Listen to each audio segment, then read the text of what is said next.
नमस्कार, आप देख रहे हैं द इंडियन टीवी न्यूज और मैं हूं आपके साथ ज्योति पांडे। ग्रामीणों ने अतिक्रमण को लेकर फर्श बिछाकर किया विरोध प्रदर्शन। कहा, यहाँ कोई बांग्लादेश के शरणार्थी नहीं है। 500 साल पुराना बसा हुआ गांव है ज्ञानपुरा। नारायणपुर उपखंड क्षेत्र की ग्राम पंचायत ज्ञानपुरा में मनमानी तरीके से अतिक्रमण हटाए जाने को लेकर ग्रामीणों ने स्टेट हाईवे 52 पर प्रशासन के खिलाफ फर्श बिछाकर विरोध प्रदर्शन किया। इस दौरान ग्रामीणों ने कहा कि ज्ञानपुरा 500 साल पुराना गांव है और यहाँ कोई बांग्लादेश के शरणार्थी नहीं है। डिप्टी चेयरमैन पंडित विजय इंदौरिया ने बताया कि ग्राम ज्ञानपुरा में एक बड़ी समस्या उत्पन्न हो गई है। समस्या यह है कि सीकर से ग्राम ज्ञानपुरा के लिए स्वीकृत रोड ज्ञानपुरा बाईपास से निकलना था, लेकिन राज्य सरकार ने इस रोड को ज्ञानपुरा के आबादी क्षेत्र में लाकर छोड़ दिया है। ग्रामीणों ने प्रशासन से मांग की है कि अतिक्रमण हटाने की कार्रवाई को रोककर पहले बाईपास का निर्माण किया जाए और जब तक बाईपास का निर्माण नहीं होगा तब तक अतिक्रमण हटाने की कार्रवाई नहीं होनी चाहिए। नारायणपुर से पत्रकार प्रदीप जांगीड़ की रिपोर्ट। देखिए, मैं डिप्टी चेयरमैन के अधिकार क्षेत्र में ही अपना जीवन जी रहा था। मैंने जब डिप्टी चेयरमैन का पद लिया उसके बाद में हमारे 35 पार्षद थे। 35 पार्षदों को बुला करके और हमने जो हमारी जो समस्याएं थी उन समस्याओं को हमने प्रस्ताव में दर्ज करवाया। 5 प्रकार की समस्याएं हमारे सामने थी। जल की समस्या हमारे सामने थी, उसके लिए हमने प्रस्ताव दिया कि रिचार्ज सिस्टम तैयार किए जाए और शुद्ध पानी जो ज्ञानपुरा ग्राम पंचायत की तर्ज के ऊपर वाटर बैक टू लैंड करके और जनता को पिलाया जाए। नदी नाले इनकी सबकी सफाई का कार्य, लाइटिंग का कार्य और छोटी गलियों का कार्य, ये इस छोटे से पीरियड में 1 साल की इस पीरियड में पूरा किया जाए। इस कार्य योजना के इन 5 बिंदुओं का हमने बनवा करके और सर्वसम्मति से पास करवा करके और हमने ईओ साहब को दिए। अब आगे कार्य करने की जो क्षमताएं हैं, आगे कार्य करने के जो अधिकार हैं वो चेयरमैन के हैं, वो एमएलए के हैं। वो उनकी योग्यता पर निर्भर करता है कि वो कितने एरिया को साफ कर सकते हैं, कितनी नालियों को साफ करवा सकते हैं, कितनी जगह पे लाइट की व्यवस्था कर सकते हैं, कितनी जगह पे पानी की व्यवस्था कर सकते हैं। अब ये उनकी अयोग्यता है क्योंकि वो मेरे अधिकार क्षेत्र में कार्य नहीं है। मैं डिप्टी चेयरमैन हूं, मेरे दायित्व ये पड़ता है कि जो भी समस्या है, क्षेत्र की समस्या है, नगर पालिका की समस्या है, उसको मैं संवैधानिक रूप से पटल पर लेकर के आऊं और उसको सर्वसम्मति से पास करवाऊं और पास करवा करके रिकॉर्ड दर्ज करवाऊं। यहां तक का मेरा अधिकार क्षेत्र है जो मैंने मेरे अधिकार क्षेत्र को मैंने पूर्ण रूप से एक विश्वसनीय और अनुशासित विद्यार्थी की तरह से निभाया है। अब आगे वो कार्य नहीं हो रहे हैं, उसकी जगह गलत कार्य हो रहे हैं, उसकी जगह विध्वंस हो रहे हैं, उसकी जगह से दुकानें लूटी जा रही हैं, उसकी जगह से प्लाट कटे जा रहे हैं या उसकी जगह से कुछ और काम हो रहा है, तो उसके लिए उत्तरदायित्व मैं नहीं। देखिए, एक बहुत बड़ी समस्या थी हमारे गाँव के अंदर और समस्या क्या थी कि हमारा सीकर टू ज्ञानपुरा जो रोड पास हुआ था, ये रोड बाईपास नपा हुआ है। तो गवर्नमेंट ने क्या किया कि इसको ला करके ज्ञानपुरा के मुहाने पे छोड़ दिया। ज्ञानपुरा गांव जो आबादी में बसा हुआ गांव है, इसके आम रास्ते थे, उन आम रास्तों को ही हाईवे से जोड़ दिया गया और उससे समस्या पैदा हो गई कि इस हाईवे रोड का मुहाना बंद हो गया, तो हर घड़ी जाम रहने लगा। जब मैं सरपंच था तो मैंने ये निर्णय लिया कि 17-17 फीट का दोनों साइड बना करके और 2 राउंड हम चालू कर दें, उसके बाद सरकार अपनी व्यवस्था के अनुसार बाईपास निकाले और उस रोड को कामयाब करे।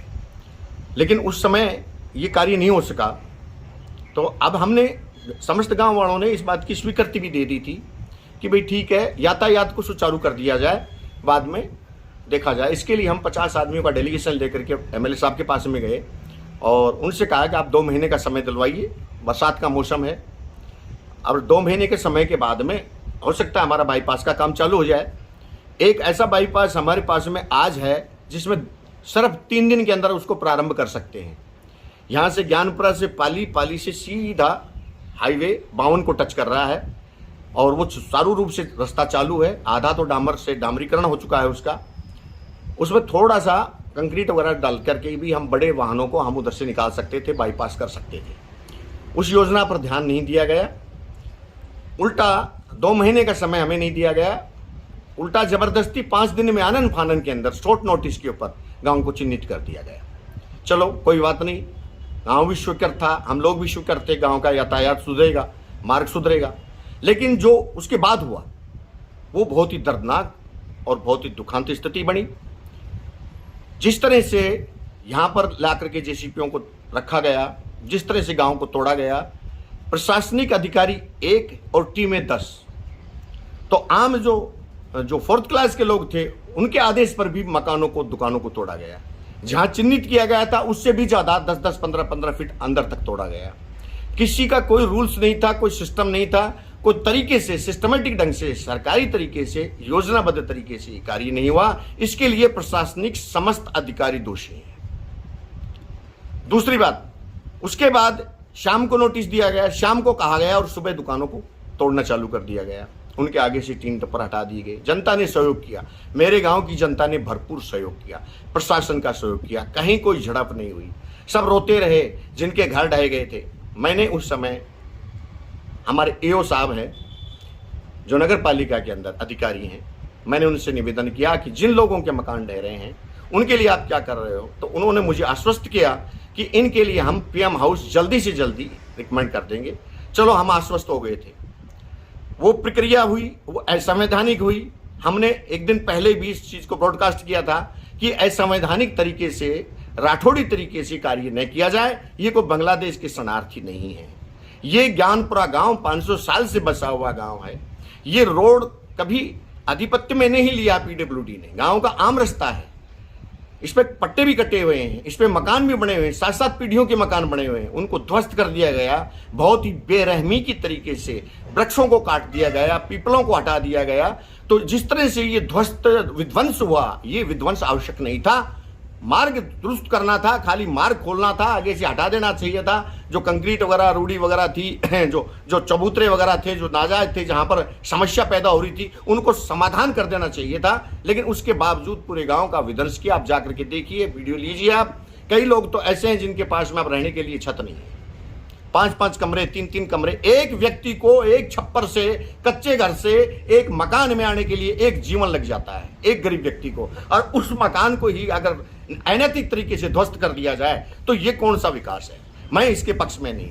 चलो, वहां तक बात हमने स्वीकार कर ली, कानूनी दृष्टि से हमने स्वीकार कर ली, हमने संविधान को स्वीकार कर लिया, हमने इस न्याय को स्वीकार कर लिया। लेकिन उसके बाद हर रोज मेरे गांव के अंदर ये डर पैदा किया जा रहा है कि अभी तो और टूटेगा, अभी तो यहां से टूटेगा, अभी तो वहां से टूटेगा, अभी तो उसका टूटेगा। इस तरह का दहशत का वातावरण बनाया जा रहा है। ये बिल्कुल गलत है, ये असंवैधानिक है। इसके ऊपर मैंने कल फिर ईओ साहब से बात की कि ऐसा कुछ मामला है क्या। तो ईओ साहब ने मुझे साफ मना कर दिया कि नहीं, जो होना था हो लिया, यातायात दुरुस्त हो चुका है, रास्ते मार्ग खुल चुके हैं, अब किसी को किसी प्रकार से भी कोई ऑब्जेक्शन नहीं होगा और ना ही किसी का विध्वंस किया जाएगा, ना ही किसी का मकान ढाए जाएंगे। ये मुझे आश्वस्त किया ईओ साहब ने टेलीफोन के ऊपर। तो मैं भी ये प्रशासन से, आप लोगों के सामने ये निवेदन करना चाहता हूं कि गांव की इस जनता को अब भयभीत ना करें ज्यादा। ये कोई बाहर के लोग आकर के बसे हुए नहीं है, ये पाकिस्तानी लोग नहीं है। इन्होंने अपनी स्वेच्छा से अपने मकान ढाए हैं, अपनी स्वेच्छा से अपनी टीनें हटाई हैं, अपनी स्वेच्छा से अपने चौतरे हटाए हैं। उसके बावजूद भी इनके ऊपर एक तानाशाही का अंकुश लगाया गया है और अब इन लोगों को भयभीत किया जा रहा है। मेरे गांव की जनता को इस तरह से टॉर्चर करने की, भयभीत करने की कोई आवश्यकता नहीं है। और अब यातायात दुरुस्त हो चुका है, नालियां बने आराम से। इसका पूरा का जितनी जगह खाली की है उसके ऊपर आप मार्किंग कीजिए, मार्किंग करके उस पर आप रोड निर्माण कीजिए। कोई किसी प्रकार का अनाधिकृत चेष्टा मेरे गांव के अंदर कोई व्यक्ति नहीं कर रहा है और नहीं करेगा, इस बात को मैं आश्वस्त करता हूं। लेकिन इनके साथ में अब जोर जबरदस्ती और दोबारा शॉर्ट नोटिस के ऊपर राठौड़ी तरीके से अतिक्रमण हटाने के बहाने से अन्याय नहीं सहन किया जाएगा। ये मेरा एकमात्र निर्णय है।